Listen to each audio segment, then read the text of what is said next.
these are real skills that can be taught and learned. And so whether one feels like he or she has emotional intelligence or not, it doesn't matter, because it's like, okay, there are 15, according to the emotional intelligence assessment and that whole sphere, there are 15 separate emotional skills that people can look at and learn and be coached on and then implement in their daily lives.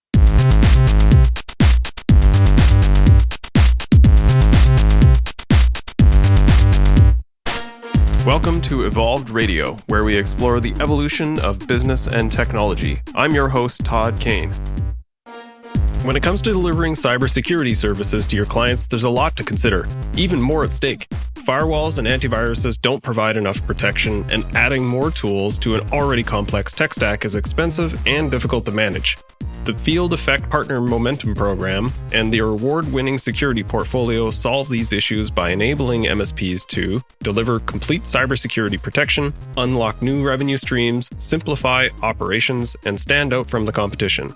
Learn more and connect with Field Effect team today by visiting fieldeffect.com/MSP Radio. Joining me today on the Evolved Radio podcast is Stephen Pasiciel of Kerkhoff Tech. Stephen and I discuss emotional intelligence, or EQ. Emotional intelligence is often a strong indicator of people's future success. However, it's a bit of an amorphic subject that isn't well understood by most. We talk about coaching and how you can check in with people beyond the, hey, how you doing? We talk mental health and what leaders should be looking for in their staff as red flags. We also help define EQ and emotional intelligence to better understand these terms in a business context. If you enjoy the show, please consider leaving a rating and review in your favorite podcast app. It really helps to spread awareness and bring more listeners to the show so we can share the message with more of the community. Now, please enjoy my conversation with Stephen. Stephen, welcome to the Evolved Radio podcast. Hi, Todd. Thank you for having me. So this will be a really helpful topic, I think, and an interesting journey that you've taken as well in your career. And I think it's probably the best place to start, honestly. If you could tell us how you actually ended up in the role that you're currently in, because it's not like you were hired sort of into the company in this role. So if you could maybe expand upon the journey of how you've landed in this particular role that you're in now. Yeah, awesome. So I've been with Kerkhoff Technologies for almost exactly 4 years, Todd. And I started off in a typical biz dev role. The idea was for me to come in and interact with clients and not necessarily like do hard sales. That's really not kind of what we're about, but more just kind of helping clients to understand what their needs are, even if they don't understand, and then kind of matching those with the services and products that we provide. And so that was the beginning of the journey. But I've had some leadership experiences in the past, and I've done a lot of work with teams. And so I soon, probably about a year and a half in, kind of got transitioned into more of a leadership role.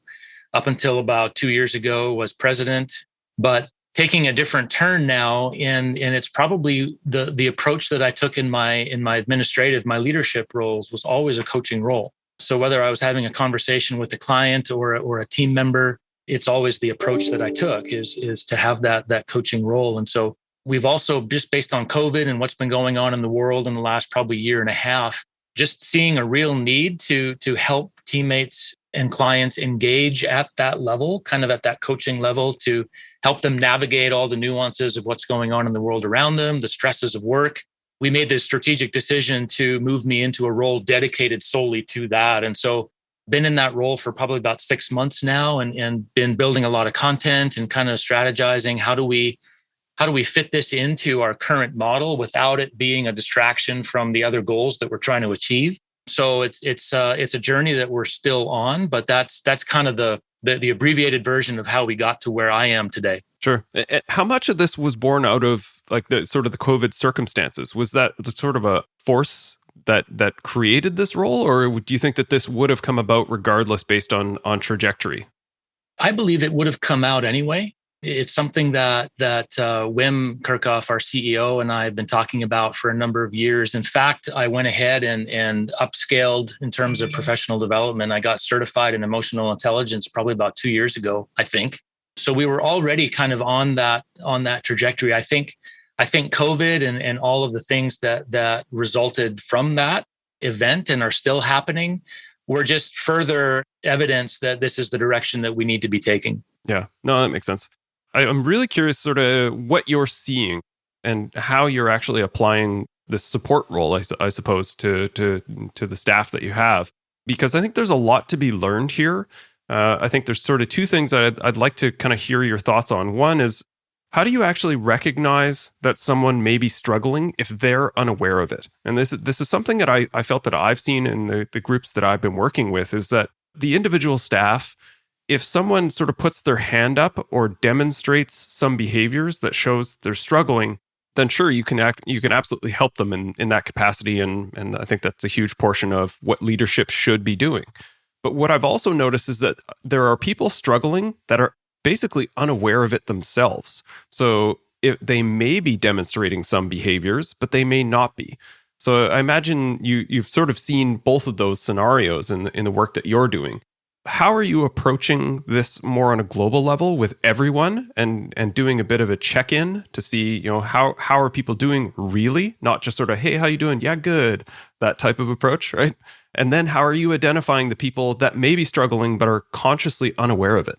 Oh yeah, it's a beautiful question, Todd. And it's something that I still think about, and I haven't necessarily come to like, here's the amazing answer that you're looking for, because it's always in process. So I'll answer that question in two ways. There's more you use the term global.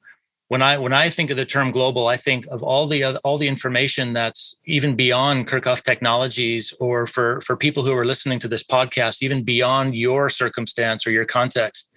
And there's the data that we can pull. Like, for example, what we know to be true globally is that 50% of people they're not happy with their jobs. Like, they're just not happy. We know that statistically.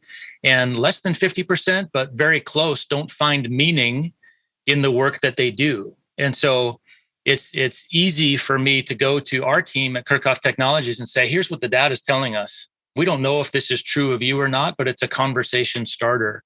More granularly, to get at the heart of your question, it is a difficult thing, because you could say to someone, yeah, I'm noticing some signs. And if they might not have heard that statement from me, they probably would have just kept on going and maybe been doing okay. But now, because I've identified that, it's causing them to question themselves and have a little bit of self-doubt. And so I really find myself needing to be careful, because I don't want to create something that's not there. But at the same time, what we hear consistently from our people is overworked, really, really busy, to the extent that I'm overwhelmed. And I need to take some time off, because I can't keep going. I need to rest. I need to recover. And so the thing that we're trying to do is better identify what those signs and signals are, to address those things before they say to us, I need time off, because by then it's too late. And so the idea of having regular, so for me, it's bi-weekly meetings with everybody, whether they feel like they need it or not. And so we've been doing that for probably, I want to say, a good 3 to 4 months. And a lot of people are buying in, but it's still a pretty awkward conversation for some of our people right now who feel they don't need it. And so it's like, hey, I've got a ton of things to do. Can we just kind of get through this call so I can get back to my work? But other people are going, yeah, you know what? I'm grateful for this. And I really want to talk through this issue that I'm experiencing. And then you can engage a lot better with them. And so it's more of an art than a science, Todd. And I think all your listeners, and I know you would agree, that when it comes to identifying people who are on the verge of having some struggles in the area of mental health, it's really tricky, because you need to know your people and understand those signs that only they can give. Yeah. I think you admit that this is a pretty unusual role. This is not something that I would say is typical, to have someone who is dedicated to this type of coaching and support. Is this something that you guys saw somewhere else and modeled off of, or was this really kind of created internally and built kind of your own devices, or were you trying to replicate something that you potentially saw out in the industry? There's two things going on there, Todd. I think it's a combination of the vision that Wim Kerkhoff has had for a while, to be able to provide this for the team at KTI. And so he's always had this on his radar, but as we've been so busy scaling other parts of the business, it's kind of been just something in the background.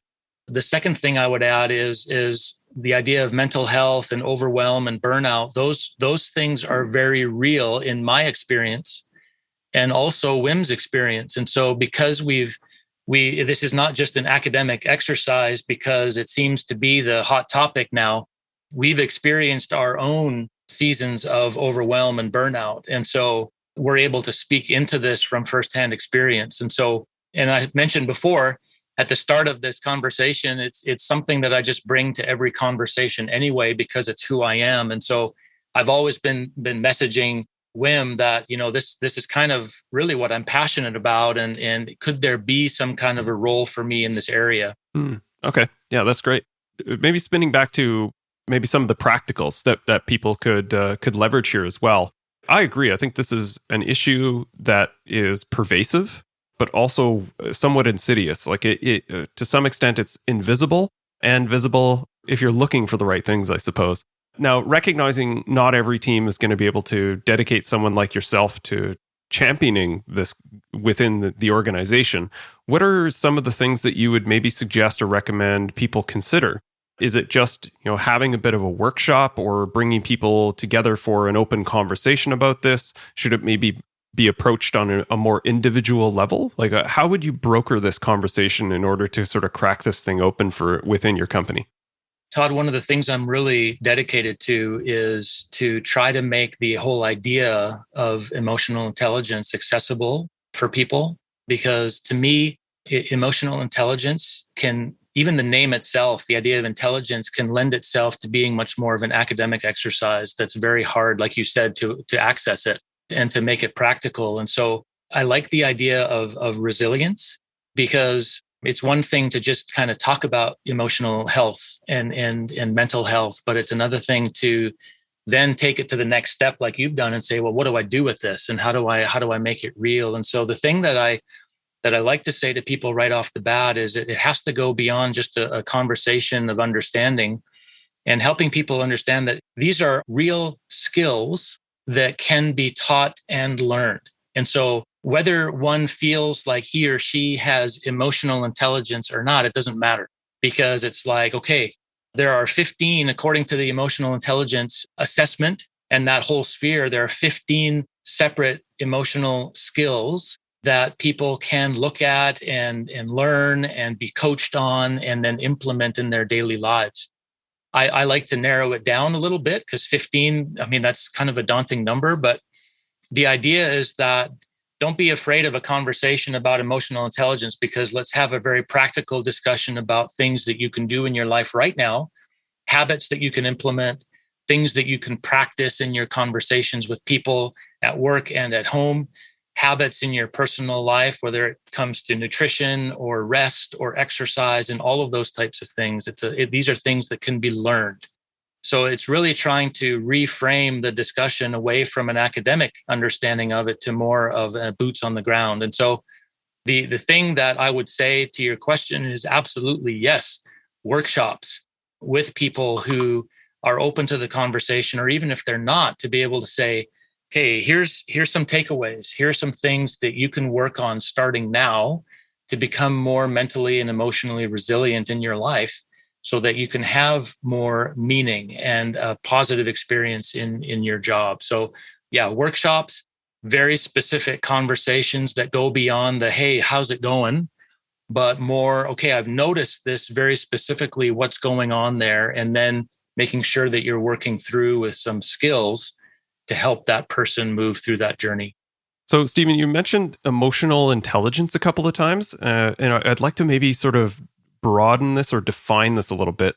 Your suggestion of emotional intelligence maybe seems more broad, like people may be familiar with the term EQ, emotional quotient, but I think you're referring to emotional intelligence in maybe a broader sense, about like a collective understanding of your emotions and behaviors and actions. Am I right in thinking that you're speaking about sort of that emotional profile in a broader sense than just EQ, right?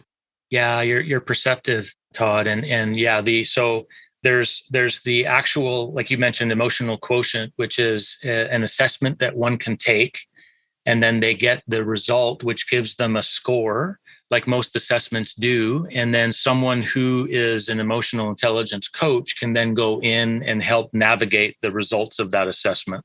Yeah, so you're right. I've been talking more about emotional intelligence as a field, as an industry, as an approach to a healthy workplace. So yeah, that's been what I've been talking about. Okay. Yeah, that makes sense. With that in mind, I would like to narrow in a bit on EQ because I do a fair bit of behavioral profiling with the clients that I work with, and EQ comes up from time to time. Certain organizations are keen to understand the EQ profile of people in their staff and sometimes the people that they're hiring. And the idea being that they're sort of looking for someone that has, I guess, already some capabilities or some skill set in having a higher EQ profile. Is that something like what's your feeling on sort of using EQ assessment as both a hiring practice and certainly from a coaching perspective? But is there a validity to looking for staff that have a higher EQ profile? There's a lot of validity to that, Todd, and there are a number of companies across industries that do this already. As part of the interview process, they'll have the candidate actually take the assessment, and then they'll have one or a team of people that go over it and determine if that person has, let's just say, high EQ. The thing that we have to be careful about, though, in doing that, as good a practice as that is, it really is intended to be a conversation starter, especially early on in the relationship, because you don't have any context with a candidate. And so you have to be very careful not to label a person as having low or high EQ, because really emotional intelligence is a combination of a couple of things that go above and beyond the assessment, the data. So really it's a combination of self-awareness and self-management. And so one's where are they at on those continuums? How self-aware are they? How good are they at managing themselves? And then social awareness and relationship management are kind of the four things that we look at when we talk about emotional intelligence. To expand on that a little bit more, the idea of being able to recognize, understand, and manage our own emotions is very key. And then on the flip side of that, our ability to recognize, understand, and influence the emotions of others. And so really the result of the assessment is an indication of where someone is at in those categories that I just mentioned. And so if someone has a different score, it's not a matter of lower or higher. It's just where are they on a continuum of emotional intelligence, because we all have different contexts. We bring our backgrounds and our personalities to the table. And all of these things are how we were raised, different workplace experiences before that, our family experience. All of these things contribute to emotional intelligence. But the research does say that using EQ as a measure of hiring and firing is a very good way to maintain that healthy culture in your workplace. It's tricky too, I find, because I would say, this is a broad categorization and not like there's some judgment here, unfortunately, but the tech industry, I don't think would be sort of a standard for high emotional intelligence in general, because a lot of the people that are drawn towards this field of work tend to be a bit, there's some people that are a bit on the spectrum, don't have sort of the social graces that maybe other industries do. Technical people, they're very often drawn towards technology and using computers and don't have sort of a great history of the social aspect to draw on in order to potentially be a more sensitive person around their own emotions maybe, but not necessarily recognizing the emotions of others. Is that something that you find is typical as well? Is this a judgment that I see just simply because I'm in the tech industry, or do you think that there's some truth to that? That there will tend to be a lower EQ profile just in the industry as a whole? Well, I love the question because I think about it all the time. The way I would answer that is that my fear is that what you've just described as true in the tech industry has just become just standard understanding. But I don't think it's 100% true or accurate. It is true that people are in the tech industry, generally speaking, they're wired to solve problems, and they're wired to even see problems where problems don't necessarily exist. And that's neither here nor there. It's neither good nor bad.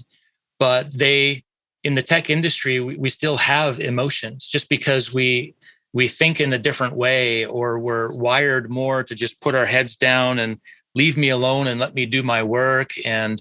But I'm super busy, but that's okay because I don't want to talk to people and I just want to get my work done. That doesn't mean that they're devoid of emotion or feeling, or that being busy affects them in a negative way, that they get overwhelmed. It's just that it's a more difficult conversation to have because of the lack of openness to those types of topics in conversation. And so the way that I approach it and try to get around it is not to lead a conversation with, okay, today we're going to talk about your level of emotional intelligence. That would be a grave mistake. But rather it's like, hey, I noticed that you've been really just like tired lately. Like in your conversations with people have been short. You've been getting frustrated, and I just want to have a conversation about what might be going on. And so then that just kind of goes, yeah, I've been feeling this way and that way. And we might not even use the term emotional intelligence in those conversations, but it's going, are you aware of what you're feeling? Or do you just kind of put your head down, suck it up, get to the end of the day, go home and game, and then go to bed? So using kind of leading language, like, are you aware of what's going on here? Are you aware that people don't speak to you in a way that is moving relationships forward? And so it's really kind of trying to tease out things that they can then identify themselves to have those productive conversations. Yeah, that's a really, really great way to approach it. I like that. It is interesting because part of the reason I ask this is that I feel it's sort of it's a bit of a paradox that what I maybe rightly or wrongly see the people attracted in this industry, it does create some issues, right? Because it's an incredibly high stress industry that we're in. And, if you're working on a help desk or a service desk, it's not like people call in to just credit you and say that things are going awesome. I often sort of relate the technology industry to the insurance industry. It's not like you just call up your insurance broker and say, I haven't had any claims, but just want to say you guys are awesome, right? Same thing with IT. No one just randomly calls you to say how great you are and they don't have an issue. They're usually calling because they're panicked and something is broken and they're frustrated. So it definitely creates a sort of a heightened emotional state. And, empathy is something that is often lacking in a lot of technical support, but, for this reason, and is incredibly important. And that emotional sort of landscape and both your ability to regulate your own responses to someone else's emotions is incredibly important, so that you don't sort of take on the stress that they're inferring to you, but also that you're compassionate and recognize the emotions in them, right? And it kind of goes back to what you were suggesting before around their emotional understanding and regulation of themselves, but also identifying the emotions and responding in an appropriate fashion with the people that they're engaging with, right? Yeah. And the other interesting thing that's going on, Todd, I find is this idea of, you mentioned kind of the paradoxes in the IT industry. One of the paradoxes that is most kind of outstanding to me is this idea of isolation. Sometimes we say in tech that we prefer isolation. We prefer to just be on our own and not have to interact with people or clients, whether it's because of their busyness or their comfort levels, whatever the case. But at the same time, what we're seeing in the literature, and there's just an article published in April of this year titled "IT Staffers Are Emotionally Drained, and Here's How Leaders Can Support Them." It's a really insightful article, but isolation, business continuity, endless to-do lists weigh heavy on IT's emotional well-being. That's how it's subtitled. And so, especially when we're in this kind of COVID period of remote work, and there seems to be some transition happening there, isolation is what they want, but at the same time, it's also what's driving them to overwhelm and burnout. And so it's really difficult to navigate that paradox. So when we use words like isolation, we say, you know what, collaboration really is a good thing for you to be involved in. Well, what does that mean? Well, it means talking to people. It means let's have some get-togethers even outside of work. We've recently called one of our teams back to the office. And that was a difficult conversation and as you can imagine, for a number of reasons. But what we've lost in our isolation is our ability to draw on the emotions of others, because whether we recognize it or not, or whether we agree with it or not, it fuels us. And we need that interaction to avoid those isolating circumstances. Yeah, that's a really important one. And I've talked a bit about this in the past, I think in some previous podcasts, but I am by all measures an introvert, right? I play the part of an extrovert in certain circumstances and where it suits me, but I find it really taxing, right? Big events, crowds, I don't love that stuff. So my assumption going into this was like, oh, this is awesome. The joke that I've heard is the pandemic is what introverts have been practicing for all their lives. So I kind of assumed that this was going to be a non-issue, but I really hit the wall after a while where it was no longer an option to go visit with people. And then when I did actually get a chance to spend time with some people outside, social distance and all those things, I really did find that it was reinvigorating. And that was a bit of a surprise to me, that recognizing, thinking that I was that much of an introvert, but now sort of recognizing, yes, there is a time and a place for this, and no person is an island. You absolutely do need some type of social connection, right? Yeah, 100%, Todd. And to take it back to the idea of emotional intelligence, the idea of self-awareness becomes a very, very important part of the conversation, because if someone is going about their work and about their day and they're not aware that, they do need time of isolation, and that's not a bad thing. But what that means is that they know, okay, it's time for me. I'm starting to see some signs of overwhelm and burnout. So I better back off a little bit so I don't get to the point where I have to go to my supervisor and say I need time off, because that's not good for that person. It's not good for the company. My point is that in these conversations that I'm having with our team in my new role, it's really helping each person to identify who they are when it comes to emotional intelligence and the skills that we're trying to get them to learn. And really, you made a great point earlier, Todd, about not every company is equipped to be able to have one person dedicated to that type of a role. But what it begs people, I hope, to think about more is who in the company at this point in time can at least give some attention to that, whether they have a people team or someone in operations who can at least give some attention to emotional intelligence, whether they use that language or not, but getting to the place where everyone is different. When it comes to this, there's no right or wrong. Everyone has to be the same, but getting individuals to be aware of themselves and how they respond in different situations, and then getting the leadership team to be very aware of who their people are so that they can have quality, productive conversations across the board that might be significantly different with each person, which is another skill of emotional intelligence in itself. Right.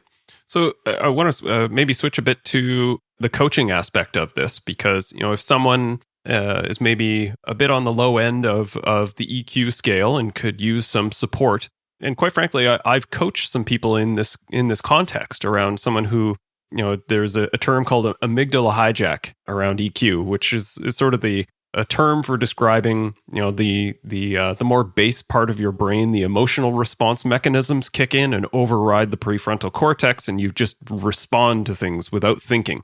And it can get people into a lot of trouble. And I was coaching someone in particular that was sort of suffering through this, where they kept on just kind of running roughshod over people and causing some blow-ups. Their intent was in the right place, and they were very much aware of what was going on. They would reflect on it and know that what they had done was potentially incorrect and ruffled some feathers.